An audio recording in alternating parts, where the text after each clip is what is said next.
नमस्कार, आप देख रहे हैं जी न्यूज। आपके साथ हूं मैं रूबिका लियाकत। बहस के नंबर 1 शो ताल ठोके में आप सभी का बहुत बहुत स्वागत है। खबर अच्छी है। खबर यह है कि 24 घंटे में 10 आतंकियों को खत्म कर दिया है हमारे सैनिकों ने। कश्मीर में पाकिस्तान और पाकिस्तान प्रायोजित आतंकवाद के खिलाफ सुरक्षा बलों ने बड़ी कामयाबी हासिल की है। पिछले 24 घंटों के दौरान सुरक्षा बलों ने 3 अलग अलग मुठभेड़ में 10 आतंकवादियों को मार गिराया है। इनमें हिजबुल मुजाहिदीन का कमांडर सब्जार अहमद भट्ट भी शामिल है। एनकाउंटर की शुरुआत कल उरी में पाकिस्तान की बॉर्डर एक्शन टीम में शामिल 2 आतंकियों से हुई थी। आज उरी सेक्टर में ही घुसपैठ की कोशिश करने वाले 6 और आतंकियों को मार गिराया। लेकिन सबसे बड़ी कामयाबी मिली दक्षिण कश्मीर, साउथ कश्मीर के त्राल में, जहां हिजबुल मुजाहिदीन का कमांडर सब्जार अपने साथी के साथ मारा गया। यानी आतंक के खिलाफ सुरक्षा बलों ने अब आर और पार की लड़ाई शुरू कर दी है। पिछले कुछ साल के दौरान एक दिन में आतंकियों को ये जो है सबसे बड़ा नुकसान है। लेकिन इतनी बड़ी कामयाबी के बाद सुरक्षा बलों को शाबाशी के बदले पत्थरबाजी का सम्मान और पत्थरबाजी का सामना करना पड़ता है। पिछले साल 8 जुलाई को हिजबुल कमांडर बुरहान वानी के एनकाउंटर के बाद जिस तरह के प्रदर्शन शुरू हुए थे, लगभग उसी तरह के हालात बनाने की अभी कोशिश की जा रही है। अलग अलग जगह प्रदर्शन हो रहे हैं। इंटरनेट सर्विस को आज से ही शुरू किया गया था, लेकिन फिर से बंद करने की नौबत आ गई। और इसीलिए आज ताल ठोक के पूछेंगे, क्या कश्मीर में अब आतंक के खिलाफ आर पार की लड़ाई चल रही है? सवाल यह भी कि अलगाववादियों के खिलाफ ऑपरेशन ऑल आउट कब चलेगा? और कश्मीर में आतंकियों की मौत पर मातम क्यों मनाया जा रहा है? आपको बता दें कि जहां पर एनकाउंटर हुआ है वहां पर हमारे संवाददाता मौजूद है और आपको इस बहस में एक्सपर्ट्स की राय भी और एक्सपर्ट्स क्या सोचते हैं वो भी देखने को मिलेगा। और जो तस्वीरें हम आपसे कुछ देर में आपको दिखाएंगे उन पर आप भरोसा कर सकते हैं।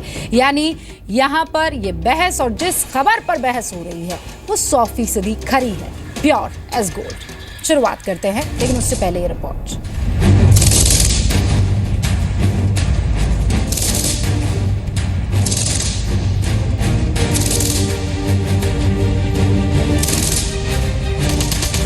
ऑपरेशन अभी लास्ट स्टेज में है।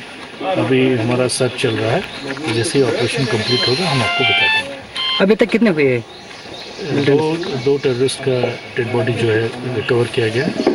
उनका आइडेंटिटीज वगैरह सेट नहीं। आतंकवादी मारे जाते हैं, ठीक है, अच्छी बात है, पर साथ ही साथ पाकिस्तान के जवानों का भी खून बहना चाहिए, जिससे पाकिस्तान की आर्मी, पाकिस्तान की जनता और पाकिस्तान की इंटेलिजेंस सर्विसेज और आतंकवादियों को पता चलेगा कि जब पाकिस्तान के जवानों का खून बहेगा, सेना के जवानों का खून बहेगा, तो उनको एहसास होगा। पिछले 48 घंटे में हिंदुस्तान की आर्म फोर्सेस को पाकिस्तान के खिलाफ बहुत बड़ी सक्सेस मिली है और ये हमारी चेंज स्ट्रेटजी को दर्शा रही है।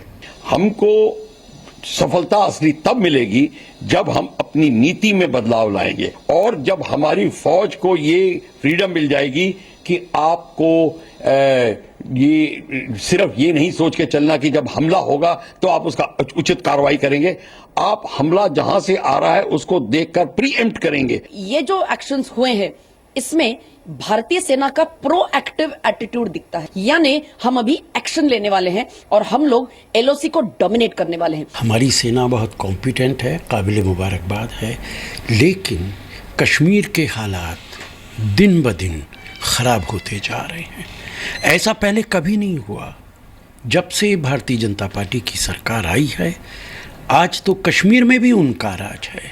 सरकार के पास न कोई स्ट्रेटेजी है, न सरकार के पास इस समस्या का कोई हल नजर आता है। ताल ठोक के आज का पहला सवाल, क्या कश्मीर में आतंक के अंत की शुरुआत हो गई है? दूसरा सवाल, सेना की प्रशंसा के बदले पत्थरबाजी क्यों शुरू हो गई है? तीसरा सवाल, अलगाववादियों के खिलाफ ऑपरेशन ऑल आउट कब शुरू होगा? और ताल ठोक के आज का चौथा सवाल, कश्मीर में आतंकियों की मौत पर मातम क्यों? और इस पर बहस करने के लिए यहाँ स्टूडियो में डॉक्टर पात्रा, संबित पात्रा हमारे साथ जुड़ गए हैं। बीजेपी के राष्ट्रीय प्रवक्ता है, बीजेपी की सेंट्रल कमेटी में ओडिशा का प्रतिनिधित्व करते हैं। सर, स्वागत है आपका। मेजर जनरल दयाल, विशंबर दयाल साहब रिटायर्ड, हमारे साथ यहाँ पर रक्षा विशेषज्ञ के तौर पर जुड़ गए हैं। दिल्ली में आर्मी हेडक्वार्टर के डिप्टी डीजी रह चुके हैं। सर, आपका भी बहुत बहुत स्वागत है। अभय दुबे साहब कांग्रेस पार्टी के राष्ट्रीय प्रवक्ता है, हमारे साथ जुड़ गए। अभय जी, आपका भी स्वागत है। अनूप कौल साहब कश्मीरी एक्टिविस्ट हैं, संपूर्ण कश्मीर के चेयरमैन हैं, वो भी हमारे साथ जुड़ गए हैं। और इनामुल नबी साहब प्रवक्ता है आवामी इत्तेहाद पार्टी के, फोन लाइन पर हमारे साथ वो जुड़े हुए हैं। आप सबका बहुत बहुत स्वागत है। सर शुरुआत करें हम, उससे पहले घंटी बज गई। वैसे ये जो घंटी अभी यहाँ पर बजी थी मेजर जनरल दयाल के फोन पर, वैसी ही घंटी अब आतंकवादियों के खेमों में बजनी शुरू हो गई है। ये अलर्ट की घंटी है और इससे बढ़िया तरीका नहीं हो सकता है आतंकवादियों को और उनके संगठनों को जवाब देने का। इसीलिए शुरुआत में सबसे पहले अभय दुबे साहब आपसे करना चाहूंगी। 24 घंटे 10 आतंकी ढेर, सर ये प्रोएक्टिव तरीका, क्या इस बार आपको सरकार की पीठ नहीं थपथपानी चाहिए? नहीं, देखिए, आप सिर्फ हम ये अपेक्षा करें कि इनमें सरकार की पीठ थपथपाएं या राजनीतिक उद्देश्यों की प्रतिपूर्ति के लिए कोई राजनीतिक दल श्रेय ले या मैं श्रेय देना प्रारंभ कर दूं, उसकी अपेक्षा होना ये चाहिए कि हमको एक पूरे समूचे कश्मीर की परिस्थितियों पर गंभीरता से सारे राजनीतिक दलों को विचार करना चाहिए। इन्फिल्ट्रेशन का एक विषय है जिस पर सेना दृढ़ता से कार्रवाई कर रही है, मगर साथ साथ राजनीतिक इच्छा शक्ति की भी हमको परिचय देना होगा। देश के प्रधानमंत्री जी को इस बात का निर्धारण करना होगा कि अगर बुरहान वानी एक आतंकी के एनकाउंटर के बाद नवाज शरीफ यूनाइटेड नेशंस में बुरहान वानी को एलिवेट करते हैं, भारत के आतंकियों को एलिवेट करते हैं, तो देश के प्रधानमंत्री जी अगले महीने नवाज शरीफ को जन्मदिन की बधाई देना बंद कर दें, क्योंकि हम लोगों को ये अप्रत्यक्ष रूप से पाकिस्तान अस्थिरता पैदा कर रहा है कश्मीर में और भारत के सीमावर्ती क्षेत्रों में। इस बात को हम सब लोग भली भांति जानते हैं। उसके बावजूद क्योंकि कश्मीर की आवाम को हम लोगों को इस राजनीतिक दृष्टिकोण से समझाने की कोशिश करनी चाहिए कि भारत की सरकार कश्मीरी आवाम के भले के लिए, उनके विकास के लिए, उनके विकास के प्रशस्त मार्ग करने के लिए हर संभव कोशिश कर रही है और वो भी इस राजनीतिक इच्छा शक्ति में साथ में शामिल हों। इसकी अपेक्षा हम भारतीय जनता पार्टी के सारे नेता और प्रवक्ता जब दिल्ली में बैठते हैं तो कश्मीरी आवाम सहित वहाँ की परिस्थितियों पर प्रतिकूल चर्चा करते हैं। और कश्मीर सर बाजर अप हो गया है, लेकिन आपको ये कहते हुए जरा भी घबराहट नहीं हुई या आपको जरा भी इस बात का खौफ नहीं आया कि अभी कुछ दिन पहले, 2 दिन पहले आप ही की पार्टी के इतने सीनियर लीडर मणिशंकर अय्यर उन सेपरेटिस्ट के साथ जाकर बातचीत करते हैं, गलबैयाएं होती हैं, उसमें हंसी मजाक हो रही है, हमारी सेना ने कब्जा किया हुआ और उस पर मणिशंकर मुस्कुरा रहे हैं और आप ये कहते हैं कि यहाँ पर दोगला चरित्र नजर आ रहा है सरकार का। ये चीज आपकी तरफ से भी तो हो रही है और बुरे तरीके से हो रही है, इसीलिए आपको घबराहट नहीं हुई, ये मेरा एक सवाल है। लेकिन मैं आपके पास आऊं उससे पहले अब मुझे आगे इनामुल नबी साहब के पास जाना चाहिए क्योंकि फोन लाइन पर हमारे साथ जुड़े हैं। इनामुल नबी साहब, कश्मीर को दोबारा जन्नत बनाया जा रहा है, उन सारे आतंकवादियों को खत्म किया जा रहा है जो वहां के नौजवानों को बरगला रहे हैं। अरे सेना को शाबाशी देने की बजाय आप पत्थरबाजी कर रहे हैं।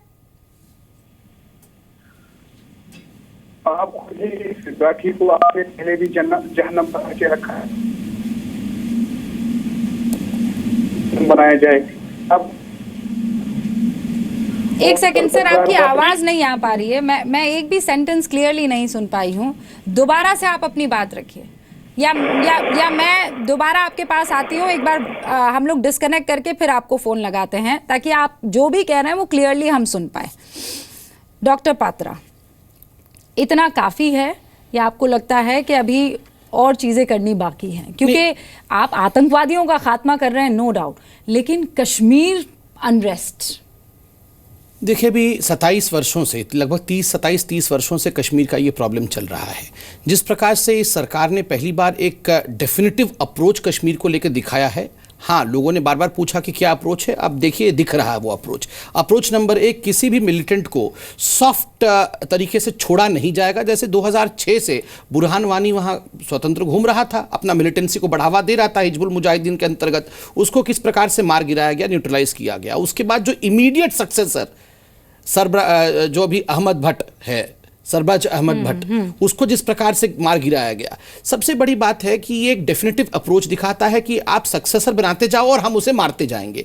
आप नवसेरा सेक्टर में देखिए, मई 9 को जिस प्रकार से वीडियो अभी हाल फिलहाल में आर्मी ने रिलीज किया कि कोई इन्फिल्ट्रेटर अगर उस तरफ से आता है पाकिस्तान की तरफ से और जम्मू कश्मीर के युवकों के मन को बदलने का कोशिश करता है तो हम प्रोएक्टिव स्टैंड लेंगे, पहले रिएक्टिव। ये शब्द बड़े सोच समझ कर आर्मी ने इस्तेमाल किया कि प्रोएक्टिव डोमिनेंस ऑफ एलओसी, कि भारत जो है अब एलओसी को डोमिनेट करेगा। वहां से आप गोली मारिए, फिर हम गोली मारेंगे, ऐसा नहीं होगा। पहला गोली हम ही मार देंगे अगर आप वहां से आ रहे होंगे तो इसलिए उन्होंने एक प्रोएक्टिव स्टैंड लिया। तीसरी बड़ी बात आर्मी ने कही थी कि हम प्यूनिटिव एक्शन लेंगे। आपने हमारे 2 जवानों के साथ जो हश्र किया, बैट का जो उनका 2 जवानों को कल मार गिराया है उन्होंने, तो हम पनिशमेंट भी देंगे। और सबसे बड़ी बात है एक संदेश कि पत्थरबाजों के लिए संदेश कि मेजर गोगोई को हम सलाम करते हैं, पत्थरबाज संभल जाओ। लेकिन डॉक्टर पात्रा, वही चीज जो अनरेस्ट कश्मीर में है उसको सरकार कैसे डील करेगी? आतंकवादियों के साथ जो जिस तरीके का बर्ताव होना चाहिए वो शानदार तरीके से हो रहा है।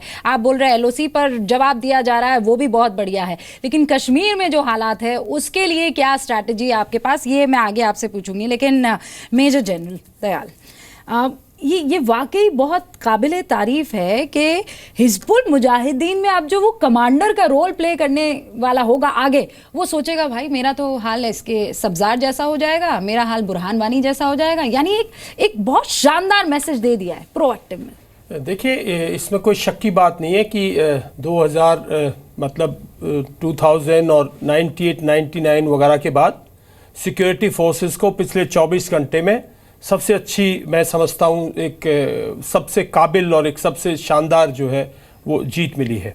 और जीत इसलिए बोल रहा हूँ क्योंकि जो हिजबुल मुजाहिदीन है उसकी जो कमांड है उसकी कमर तोड़नी बहुत ज़रूरी है। पिछले साल 8 जुलाई को जब वानी का किया था फौज ने उसको एलिमिनेट किया था, उसके बाद मैं समझता हूँ ये सबसे बड़ा एक उनको झटका है। जो अबू ज़रार था, अहमद जिसको आप बोल रहे हैं, वो भी बहुत क्लोज था, जो हमारे हुरियत या जो हमारे अलगाववादी हैं उनके साथ वो क्लोज था। उसका मारा जाना एक बहुत बड़ा गैप करता है उनकी पॉलिटिकल थिंकिंग, उनकी हायरार्की और उनके जो, और आज के दिन वैली में 350 से 400 के करीब जो है टेररिस्ट हैं, और उनके अगर लीडर का एलिमिनेट करना एक अपने आप में बहुत बड़ी सफलता है। दूसरी बात, तीनों ऑपरेशंस में फौज के साथ जेके पुलिस है।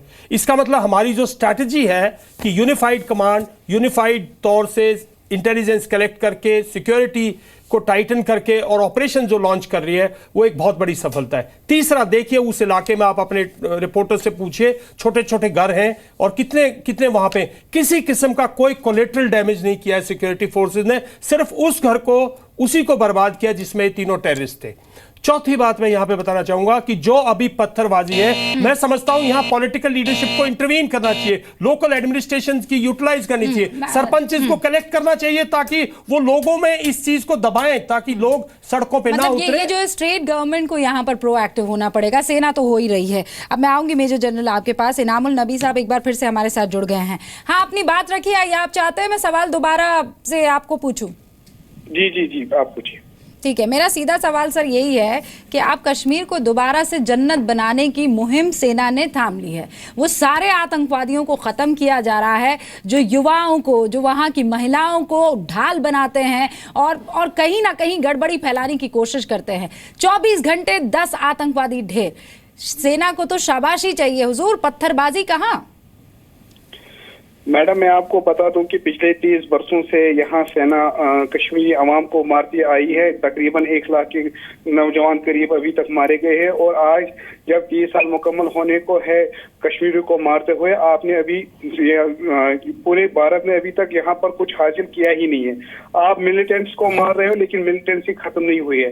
पिछले साल जब बुरहान वानी को शहीद किया गया उस टाइम भी आपने यही कहा कि बुरहान वानी इनामुल नबी आप बुरहान वानी उस टाइम भी आपने कहा बुरहान वानी शुरू हो गए हैं, जरा तो अल्लाह का खौफ कर लीजिए, आपको तो समझ आनी चाहिए। अरे AK-47 लेकर को रोका ही नहीं है, आपने किसी को रोका ही नहीं। आप क्यों मुझे रोक रहे हैं? इसलिए क्योंकि अगर आप कॉन्स्टिट्यूशन के तहत मुझसे बात नहीं करेंगे तो मैं आपकी हर एक सेंटेंस में रोक टोक करूंगी, बिल्कुल करूंगी, बेशक करूंगी।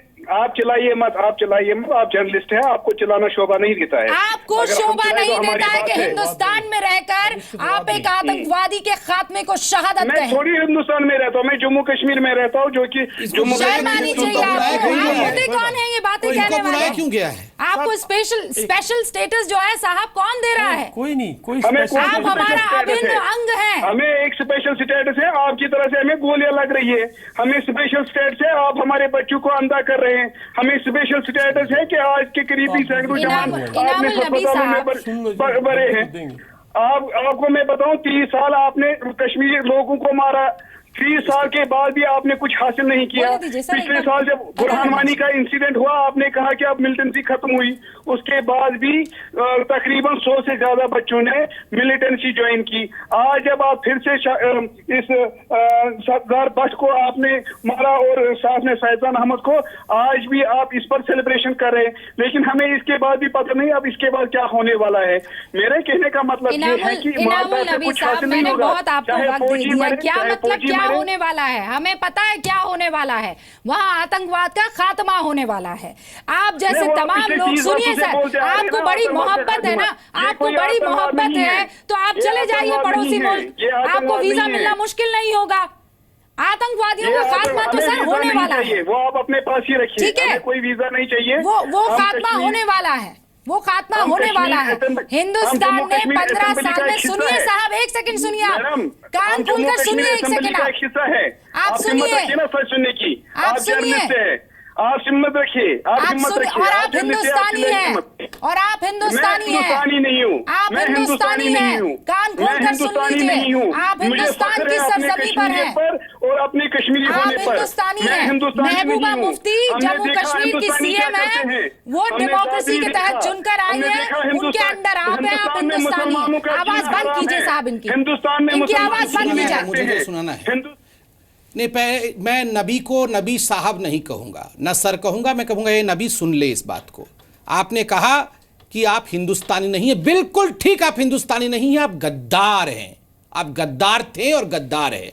और आपने कहा कि आप हिंदुस्तानी नहीं हैं, आपने हिंदुस्तान में बैठ के ये कह दिया। जिस मुल्क से प्यार करते हो ना, जिस मुल्क में जाना चाहते हो नबी, उस मुल्क में अगर कहा होता ना कि मैं पाकिस्तानी नहीं हूं तो ऐसे ठोकते आपको, तब आपके मुंह से जुबान नहीं निकलती। ये हिंदुस्तान है और इसकी महानता है कि आपको हम सुनते भी हैं। अरे बैठ जाओ, बैठ जाओ। गद्दार नबी, चिल्लाओ मत। गद्दार नबी, आपका नाम मैं आज से गद्दार नबी रखता हूं। जी नबी, आज से मैं आपको गद्दार नबी बुलाऊंगा। और आर्मी अगर मुझे सुन रही है तो इसके बाद इनका भी काम करना चाहिए। इस जैसे गद्दारों को, जो लोग आतंकवादियों का समर्थन करते हैं, जो लोग आतंकवादियों को हेल्प प्रोवाइड करते हैं, इनको भी जेल में डालना चाहिए, इनको भी छोड़ना नहीं चाहिए। मुफ्त में खाना खाते हैं देश में बैठ के, 80,000 करोड़ का पैकेज जाता है, उसमें से मुफ्त में खाना खा के शाम में टीवी में आके बोलते हैं मैं हिंदुस्तानी नहीं हूँ। मैं हिंदुस्तानी नहीं हूँ तो खाना कहाँ से मिलेगा साहब? भूखे मर जाओगे गद्दार नबी, भूखे मर जाओगे हिंदुस्तानी नहीं रहोगे तो। आपको सच में शर्म आनी चाहिए नामुल नबी साहब। जो कपड़े पहने हो ना, ये हिंदुस्तान के कपड़े हैं। ये जो खाना खाते हो, ये हमारा खाना खाते हो।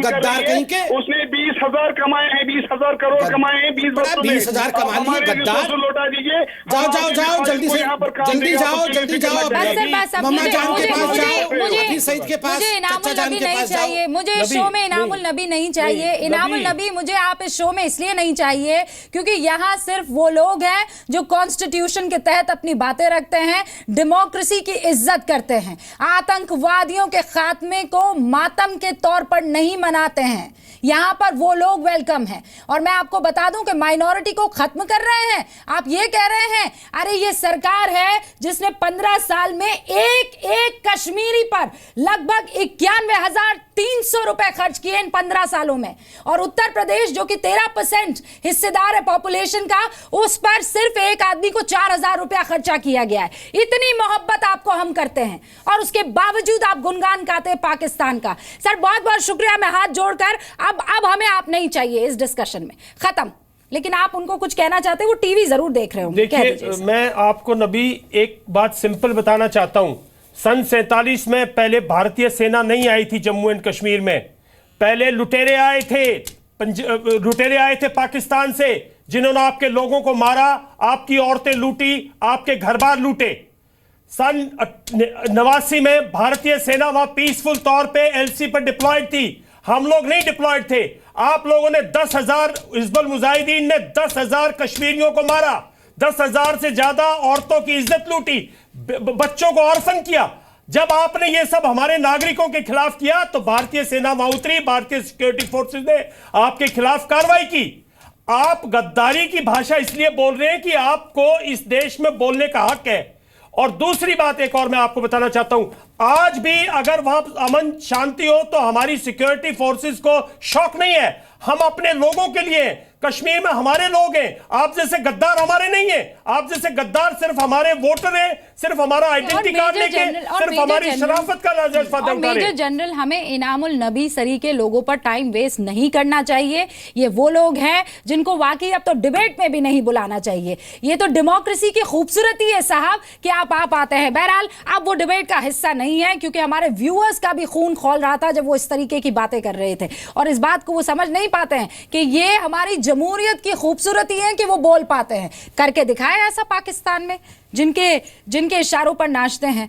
बहरहाल कोशिश हमारी यही होती है कि हम सबको मौका दें, लेकिन इस तरीके से हिंदुस्तान के खिलाफ कोई जाए ये कतई बर्दाश्त नहीं किया जाएगा। अभय दुबे साहब, आपको दिख रहा है ये इनामुल नबी सरी के लोग हैं जिनसे मिलने के लिए मनी शंकर अय्यर पहुंच जाते हैं, और देखिए कैसे ये चोट करते हैं आपकी और मेरी जमहूरियत पर।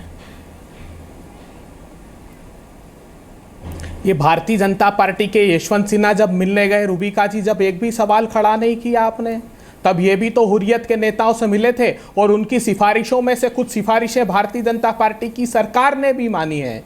देखिए व्यक्तिगत क्षमताओं में अगर कोई व्यक्ति किसी से मिलने जाता है तो उस पर किसी राजनीतिक दल पर आरोप या आक्षेप नहीं लगाना चाहिए। सुन लीजिए एक मिनट, मेरी याददाश्त पर मत सवाल खड़ा कीजिए। जब इस देश का देश सबसे पहले है, इसमें ना कोई बीजेपी है ना कांग्रेस है सर। आप सुन लीजिए ये बात। जब यशवंत वहां पर पहुंचे थे तब भी हमने यहाँ पर प्रोग्राम किया था, जम्मू कश्मीर का मुख्यमंत्री नहीं थे तो कोई और को बधाई देता है, जिनसे ये सवाल पूछा गया था, को बधाई देता है, तब वो राष्ट्र के समर्थक हो जाते हैं। जो भी अलगाववादियों से मिलेगा वो सवालों के घेरे में आएगा। इसमें चाहे बीजेपी हो, चाहे कांग्रेस हो, चाहे तृणमूल हो। जब भारतीय जनता पार्टी की वहां नेता वो आतंकवादियों के समर्थन में खड़ी होती है तो वो राष्ट्र प्रेमी हो जाती है। देखिए ये दोहरे मापदंड बंद करिए। मैंने आपके सवाल का जवाब दे दिया, आप मेरे सवाल का जवाब दीजिए। आप मेरे सवाल का जवाब दीजिए जी। आपको नहीं लगता कि अब सरकार के साथ खड़े हो जाने का वक्त है? यहाँ पर उन सारे लोगों को जवाब देने का वक्त है। पॉलिटिक्स कीजिएगा सर, बहुत टाइम है आपके पास पॉलिटिक्स करने को। देखिए राजनीतिक समाधान ही तो है जम्मू कश्मीर का। हम पहले दिन से कह रहे हैं प्रधानमंत्री जी से कि हम सब साथ हैं। 8 जुलाई की घटना के 50 दिन बाद इस देश को समाधान मिलता है अलीराजपुर में। देश के प्रधानमंत्री एक उद्बोधन से कश्मीर का समाधान चाहते हैं, जो संभव नहीं है। हमने कहा कि सब लोग मिल करके वहां सोल्यूशन पॉलिटिकल है। अगर आवाम हमारे साथ नहीं है तो जम्मू कश्मीर का नहीं है, यही तो जम्मू कश्मीर में 80,000 करोड़ के पैकेज की भारतीय जनता पार्टी ने बात की। 80,000 करोड़ के पैकेज की बात की। रूबिका जी, आरटीआई से खुलासा हुआ एक भी पैसा जम्मू कश्मीर में नहीं पहुंचा। बॉम्बे के कौन से आरटीआई, कहां से 80,000 करोड़ नहीं पहुंचा? बताइए, कमाल के लोग हैं ये भी।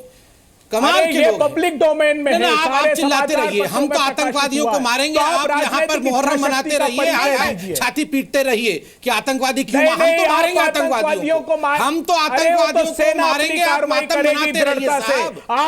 आप कश्मीर के आपके नेता वहां के आतंकियों के साथ खड़े हैं। पात्रा जी क्या बोल रहे हैं, मुझे समझ में नहीं आ रहा है। आज का दिन है जिसमें मुझे और अभय जी को एक साथ खड़ा होना चाहिए और ये कहना चाहिए कि 10 आतंकियों को मार दिया है। बहुत कमाल का काम हो गया है। ऐसे में ऐसे गुस्सा हो रहे हैं जैसे पता नहीं हमने क्या गड़बड़ कर दिया।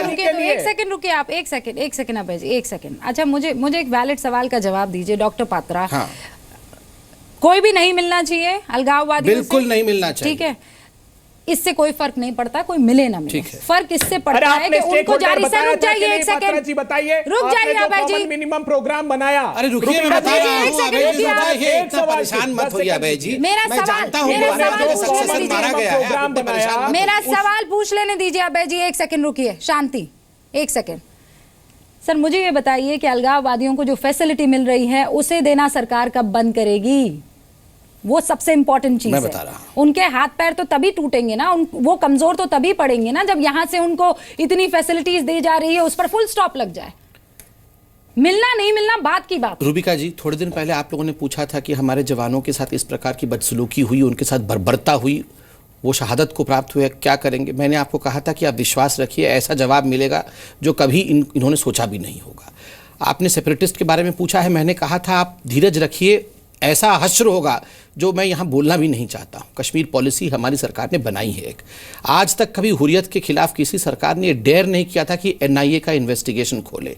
एनआईए जो नेशनल इन्वेस्टिगेटिव एजेंसी, जो सब प्राइम एजेंसी है आतंकी ऑर्गेनाइजेशंस को देखने के लिए, जांच करने के लिए, एनआईए की इन्वेस्टिगेशन। आप इंतजार तो करिए, आप देखते जाइए आगे आगे होता क्या है। जो 27 साल में नहीं हुआ कश्मीर में, वो हमारी सरकार करके जाएगी। ठीक है सर, 25 मिनट हो गए। अनूप कौल साहब, मैं माफी चाहती हूँ। एक तो इनामुल नबी जो यहाँ आ गए थे, उन्होंने पूरा का पूरा मामला जो है वो कहीं ना कहीं गड़बड़ाने की कोशिश की। लेकिन अनूप साहब, ये बात जो डॉक्टर पात्रा कह रहे हैं, क्या इस पर यकीन कर लेना चाहिए? ये कह रहे हैं कि आप थोड़ा सा धैर्य और रखिए भाई, हमारी कश्मीर पॉलिसी देखिए, हम जाएंगे सब खत्म करके जाएंगे। सबसे पहले तो मैं जी न्यूज़ की तरफ से सैनिकों का अभिनंदन करता हूं जो इस समय वहां पे कार्रवाई कर रहे हैं इस समय जी। दूसरी बात, बुरहान वानी मारा जाए या सब्जार मारा जाए या मूसा मारा जाए, आतंकवाद फिलहाल अभी ख़त्म नहीं होने वाला वहाँ पे, क्योंकि आतंकवाद का वहाँ पे मतलब ही कुछ और हो गया है। अब जो मूसा ने भी साफ साफ बताया था, पीछे वीडियो जारी किया था उसने, कि आतंकवाद का ना तो किसी आज़ादी से मतलब है, आतंकवाद का ना किसी पाकिस्तान से मतलब है, ना ही उनको हिंदुस्तान से मतलब है। उन्होंने जो करना है वहाँ पे वो सिर्फ और सिर्फ जो है वहाँ पे पैसा कमाने के लिए कर रहे हैं वो लोग साहब। क्योंकि आज की तारीख में पाकिस्तान का भी हश्र उनको पता है क्या है और क्या होने वाला है। हिंदुस्तान के पास उनको रहना पड़ेगा, क्योंकि ये कुछ चंद लोग ऐसे वहाँ पे बैठे हुए हैं पाकिस्तान कश्मीर के अंदर जो इस तरह की हरकतें करते हैं। हमारे यहाँ के कुछ नेता ऐसे लोग भी हैं जो इनको बढ़ावा देते हैं, जैसे मणिशंकर अय्यर जैसे लोग। उनके सामने गिलानी बोलता है कि भारत ने हिंदुस्तान की फौज के द्वारा कश्मीर में कब्जा कर रखा है, और वो कहते हैं shame on Manishankar Iyer, shame on Congress party कि उन्होंने इस तरह की जो है हरकतों को बर्दाश्त किया। मेरे को माफ़ी दीजिएगा इस चीज़ के लिए कि ऐसे शख्स वहाँ पे जाते हैं, ऐसे शख्स के कारण वहाँ के जो हालात बिगड़ते रहते हैं। ऐसे शख्स जो भी जाता है वहाँ पे, चाहे वो 5 लोगों की टीम थी या 6 लोगों की टीम थी, गिलानी है क्या वहाँ पे? उनकी कुछ नहीं रह गई है। गिलानी, शबीर शाह, यासीन, बिट्टा कराटे, ये लोग क्या रह गए? अनुप जी, इस चीज पर हम भी पूरी तरीके से यकीन के अंदर वहाँ पे रह गए ये लोग। वो किसी तरह के कोई स्टेक होल्डर्स नहीं है, हम उनको स्टेक होल्डर्स मानने से इनकार करते हैं। अनुप जी मेरी बात सुनिए, तो क्या सरकार को बात है स्टेक होल्डर्स वहाँ पे कश्मीरी पंडित और कोई नहीं है? नहीं सुनिए सर, सिवाय कश्मीर पंडित के अलावा वहाँ पे कोई स्टेक होल्डर नहीं है। क्या वो भी वहाँ पे जो बैठा हुआ है वो सारे कन्वर्टेड मुस्लिम है। कौल साहब, ये सरकार जो इन सारे सेपरेटिस्ट के ऊपर इतना रुपया खर्च कर रही है, क्या उनको फौरन बंद नहीं कर देना चाहिए? तुरंत अभी इसी वक्त बंद के साथ साथ उन सबको जो है या तो फांसी देनी चाहिए सरेआम हर चौक पे। डॉक्टर पात्रा, बिट्टा कराटे जो खुलेआम बोल चुका है कि मैंने 30 लोगों को मारा है, रूबिका जी मुझे जवाब देने का अवसर दीजिए। चौराहे पे फांसी दी जानी चाहिए, चाहे वो कांग्रेस की सरकार है। मैं कहता हूँ यहाँ पे बीजेपी कांग्रेस पर आरोप लगाया जो सज्जन बैठे हैं, कम से कम 10 सेकंड दीजिए। इन लोगों के साथ हरकत नहीं होगी, वहाँ पे अमन चैन नहीं आने वाला है। ठीक है अभय जी, दी जा रही है, क्या इनको ये मौका नहीं ले रहा है बैठ के, क्यों उसको जवाब दिया जा रहा है? एक सेकंड, हाँ आपकी बात क्लियर हो गई है, हाँ बताइए। कौल साहब, आप जानते हैं भारतीय जनता पार्टी और पीडीपी का जो कॉमन मिनिमम प्रोग्राम है उसमें क्या लिखा हुआ है? उसमें लिखा है कि हुर्रियत कॉन्फ्रेंस कश्मीर के स्टेक होल्डर्स हैं। अच्छा। उनके किसी भी इंक्लिनेशन के बावजूद, किसी भी तरफ झुकाव के बावजूद बीजेपी उनसे बात करेगी। तो मैं इसको उन्होंने जवाब ये दे भी दूंगा लिखा है कि आर्टिकल 370 पर यथास्थिति रखेंगे।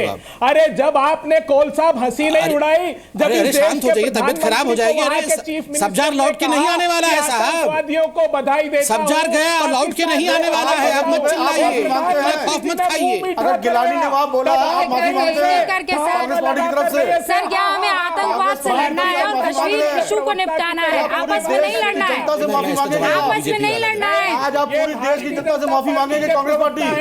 शर्म आनी चाहिए कांग्रेस पार्टी के लोगों को। एक एक करके गिलानी बोलता है इस तरह से और आपको हंसी उड़ाते हैं सीट पे बैठ के। अभय जी जवाब न मिले तो पुराने मुद्दे कांग्रेस के लोगों को इसके अंदर उखाड़ कर लाने से कोई फायदा नहीं होगा। अभय जी रुक जाइए, अभय जी रुक जाइए। भारतीय जनता पार्टी की सत्ता की आज आपको माफी मांगनी चाहिए। मतलब हम हट के राहुल गांधी को बैठा दे, बस इतना ही इनको चाहिए। अनूप कौल साहब, अनूप कौल साहब इसके लिए रुक जाइए, आप दोनों रुक जाइए। अरे आप शर्माइए, इस प्रकार के वक्तव्य दे रहे हैं, झूठे वक्तव्य दे रहे हैं। अरे अभय जी और कौल जी, भारतीय जनता पार्टी का उपहास नहीं उड़ाएंगे। मेजर जनरल दयाल आपसे मुखातिब हो रहे हैं, सुन लीजिए। आज का दिन क्या कहता है, आज के हालात क्या कहते हैं? आप लोग, हमारी सबसे बड़ी इस देश की बदकिस्मती ये है कि जब देश में जो हालात हैं, पॉलिटिकल पार्टीज उस हालात के दौरान भी अपनी गाथा गाती रहती हैं। साहब आज की हालात ये है, कश्मीर की हालात नाजुक है, पॉलिटिकल पार्टीज को वहां यूनाइट होकर सिक्योरिटी फोर्सेस की मदद करनी चाहिए।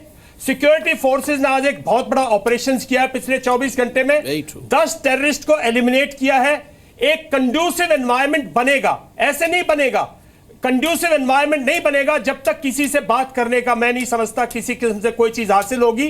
कंड्यूसिव एनवायरनमेंट बनाने के लिए जैसे सिक्योरिटी फोर्सेस एफर्ट कर रही हैं, पॉलिटिकल पार्टीज और जो जिम्मेदार है वहां के उस समाज के, वो भी ये कोशिश करें। आज की साहब, कौल साहब और मैं आपसे निवेदन करता हूं, हर पॉलिटिकल पार्टी को करना चाहिए कि कल परसों 3 दिन कम से कम जम्मू एंड कश्मीर में जो अलगवादी जो लोग हैं, जो पाकिस्तान के टट्टू हैं, उनको स्ट्रीट्स पे मत निकलने दो। अपने पॉलिटिकल पार्टीज के वर्कर्स को निकालो, हम उनकी हिफाजत करेंगे और इनको घर में घुसाओ, क्योंकि ये वही हालात बदलना चाहते, ये उसको हीरो बनाना चाहते हैं। आप मेरी बात सुनिएगा, जो अबू जरार था वो वहानी नहीं है, इसका कल्ट नहीं है, लेकिन अगर आप 4 दिन तक झगड़ते रहे आप सब, तो उसका एक कल्ट बनेगा। अगले 2 महीने आपकी सिक्योरिटी फोर्सेस को ये ब्लीड करेंगे।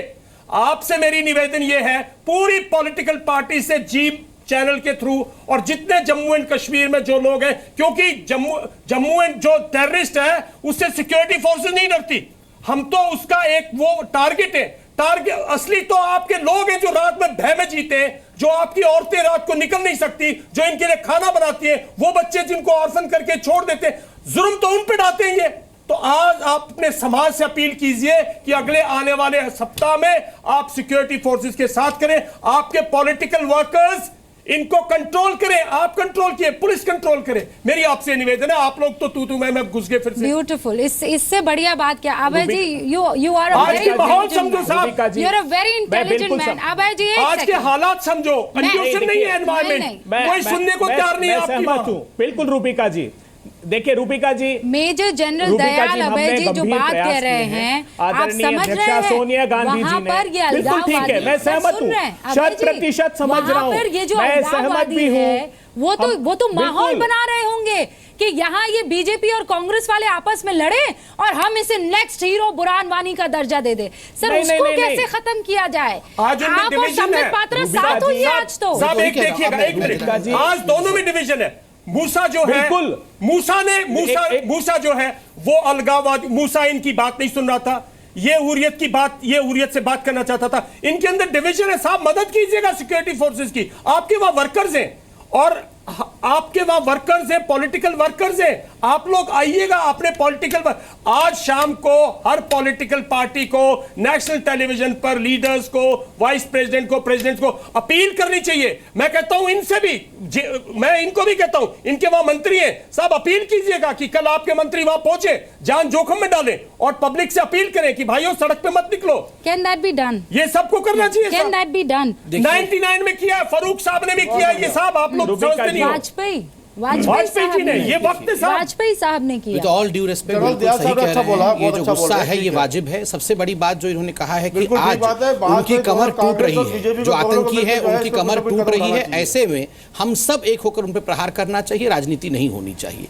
कुछ बातें देखिए, यहाँ जो प्रश्न पूछा गया कि क्या हम हुर्रियत से बात करेंगे, देखिए सुप्रीम कोर्ट में इस सरकार ने कहा, जब जजों ने पूछा हमसे क्या आप बात करेंगे, हमने कहा नहीं, हम उनको स्टेक होल्डर इसलिए नहीं मानते हैं क्योंकि वो हिंदुस्तान के संविधान को ही नहीं मानते हैं। पर वो ये कह रहे हैं आपके तो कॉमन मिनिमम प्रोग्राम में देखिए, कॉमन मिनिमम प्रोग्राम में क्या लिखा है वो महत्वपूर्ण है, या हमने सुप्रीम कोर्ट में कह दिया कि हम बात करेंगे नहीं, हमने एनआईए का इन्वेस्टिगेशन शुरू कर दिया साहब उस हुर्रियत के खिलाफ, तो स्वाभाविक है कि इंटेंशन क्लियर है। क्या संदेश दे रहे हैं हम?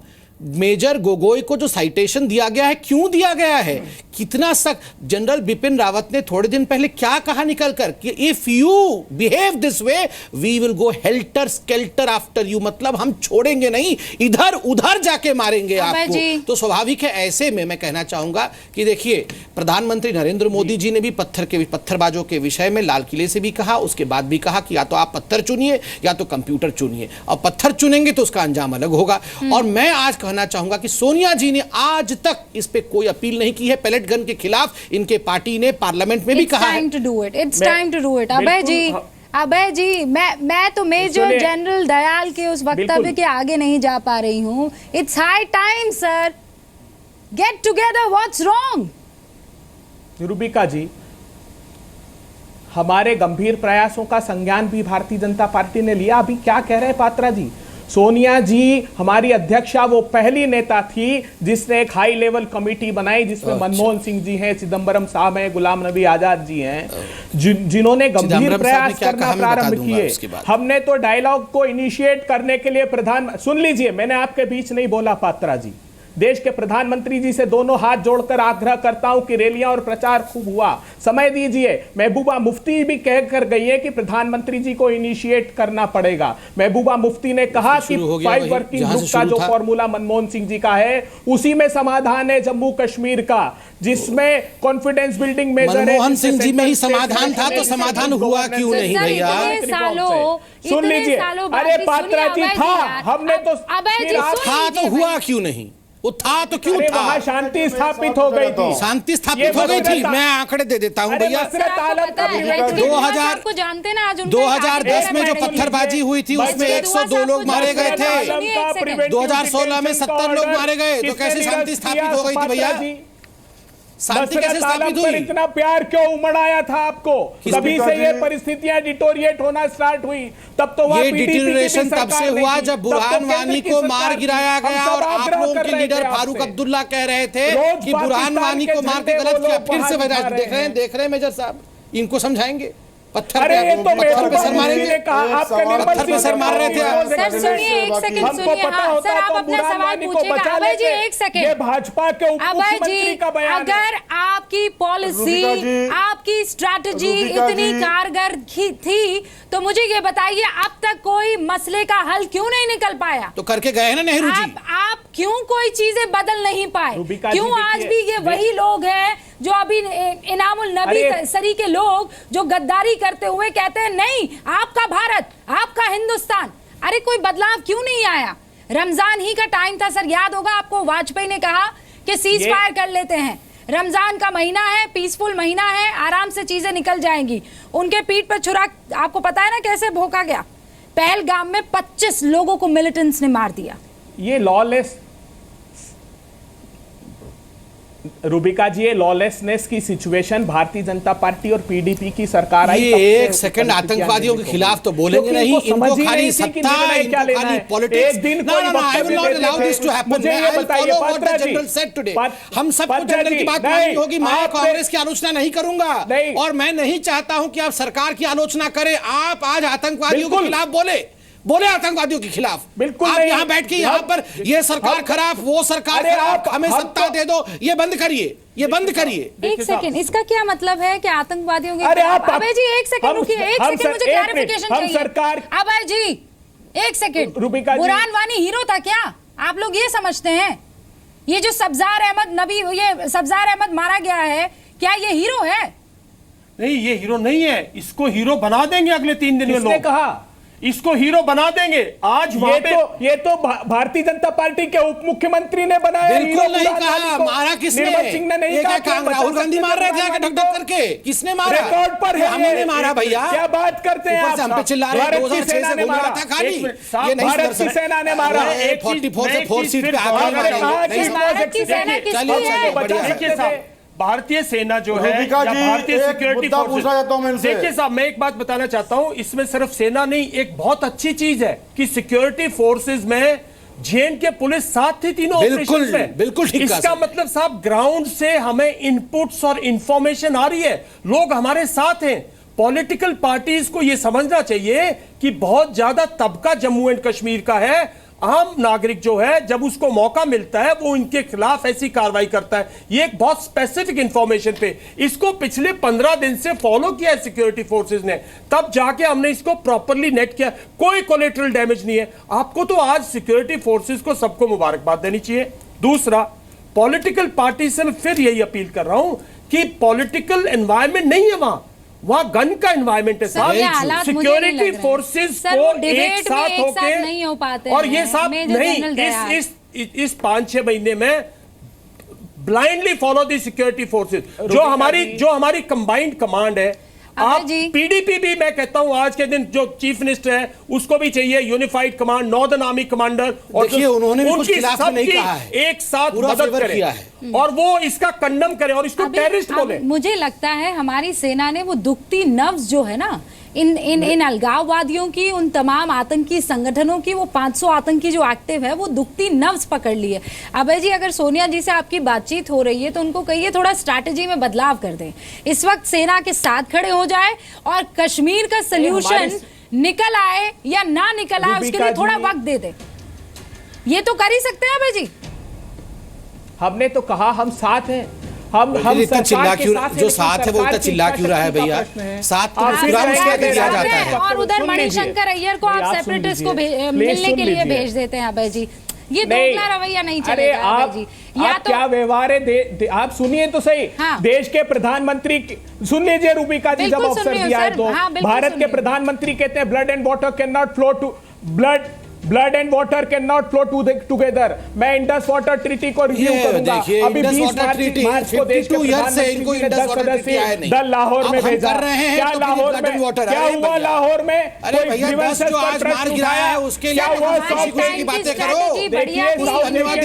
एग्रीमेंट का क्या हुआ?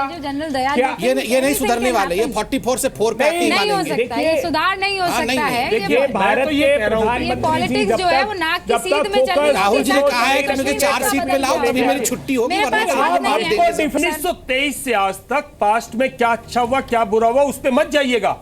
आज हालात खराब है, उस हालात को सुधारने के लिए से मैं हिस्ट्री जानता हूं।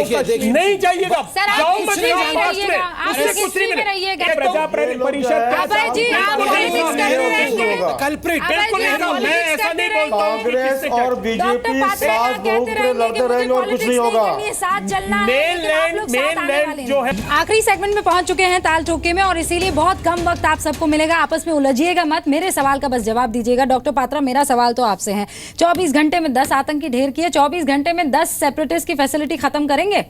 बिल्कुल इसीलिए तो एनआईए का इन्वेस्टिगेशन हुर्रियत के खिलाफ शुरू कर दिया गया है। देखते देखते जाइए आगे आगे होता क्या है। सबसे बड़ी बात है, इस सरकार ने निर्णय लेने की क्षमता है, ये मजबूत सरकार है, मजबूर नहीं है। पाकिस्तान को भी हमने दिखा दिया है नौसेरा में कि आप इन्फिल्ट्रेटर्स भेजोगे तो हम क्या करेंगे, और कश्मीर में भी मेजर गोगोई के माध्यम से दिखा दिया है कि पत्थर फेंकोगे तो क्या करोगे, और जो आतंकी हैं उनको भी हमने दिखा दिया है कि तुम मारने की कोशिश करोगे तो हम 10 मारेंगे। लास्ट में मैं इतना कहना चाहूंगा, किन किन से लड़े, आतंकवादियों से लड़ रहे हैं, घर में तो कम से कम लोग सपोर्ट करें। अगर घर में भी हमसे कांग्रेसी इस प्रकार लड़ेंगे, वहां मणिशंकर अय्यर को भेजेंगे, तो आप बताइए, दुनिया देख रही है। मुझे अब ब्रेक लेना होगा, एक बार फिर से वाइंड अप करना होगा, लेकिन अभय जी मुझे लगता है कि यहाँ पर 10 सेकंड का एक बयान आपकी तरफ से आ सकता है, और प्लीज मैं जब आपसे 10 सेकंड कह रही हूँ तो उसमें आरोप में वक्त जाया मत कर लीजिएगा। बिल्कुल, मैं अगर मेजर गोगोई की प्रशंसा की है, हम भी प्रशंसा करते हैं, मगर क्या आज पात्रा जी ये आश्वस्ति देंगे कि बीजेपी पीडीपी की सरकार ने जो एफआईआर की है मेजर गोगोई पे वो ड्रॉप कराएंगे? क्या ये देश को आश्वस्ति देंगे? बिल्कुल, वो तो मनमोहन सिंह सरकार ने एफआईआर नहीं की। हमने ही सीना ठोका है, और नहीं सीना ठोका है, एक और बात कहता हूं, उस रिव्यू पिटीशन पे जाएंगे सुप्रीम कोर्ट में, ताकि सुप्रीम कोर्ट से भी वो खारिज होए। दूसरा मैं कहना चाहता हूं, क्या पात्रा जी अश्योरेंस देते हैं और ऑपोजिशन कि अगर सिक्योरिटी फोर्सेस अक्टूबर नवंबर तक हालात ठीक करते हैं, क्या आर्टिकल 370 को पार्लियामेंट में पेश किया जाएगा, क्या उसको खत्म किया जाएगा? वो मूल मुद्दा है हम सब के लिए। लेकिन इन दोनों में आपको अगर ये सब कर सकते हो तो सब कुछ कीजिएगा। और मेरी अपील देश के प्रधानमंत्री से कॉमन मिनिमम प्रोग्राम का हिस्सा मैं बता देता हूं, क्योंकि इसको जब तक नहीं खत्म करेंगे कॉमन मिनिमम प्रोग्राम का एजेंडा है। देखिए, आज मेजर जनरल साहब भी हमसे बोल रहे हैं और कांग्रेस के नेता भी बोल रहे हैं, इसलिए बोल रहे हैं। बिल्कुल, क्यों नहीं, अरुण जी ने कहा है, कब वो कर ही रहे हैं ना। और देखिए, मैं बता रहा हूँ, देखिए मैं प्रवक्ता हूँ, हमने किसने जब पूरी दुनिया मेजर गोगोई के खिलाफ बोल रही थी, हमने साइटेशन दिलवाया है साहब। और दूसरी बात मैं बता दूं, यही सरकार कर सकती है, ये याद रखिएगा, और कोई नहीं कर सकता। आज जिसने अरे हमने 10 आतंकियों को मारा है और आप हमें डांटने में लगे हुए हैं। ये तो सुप्रीम कोर्ट के डायरेक्शंस के हिसाब से आज जिसने ऑपरेशन किया उस यूनिट के खिलाफ ये एफआईआर होगी। मैं बता रहा हूँ आपको। वैसे मेजर जनरल आज वाकई बहुत खुश है, होना भी चाहिए, क्योंकि 24 घंटे में 10 आतंकियों को ढेर कर देना, हिंदुस्तान अब ये बता रहा है कि हमसे पंगा मत लेना। बहुत बहुत शुक्रिया आप सभी का जुड़ने के लिए हमारे साथ।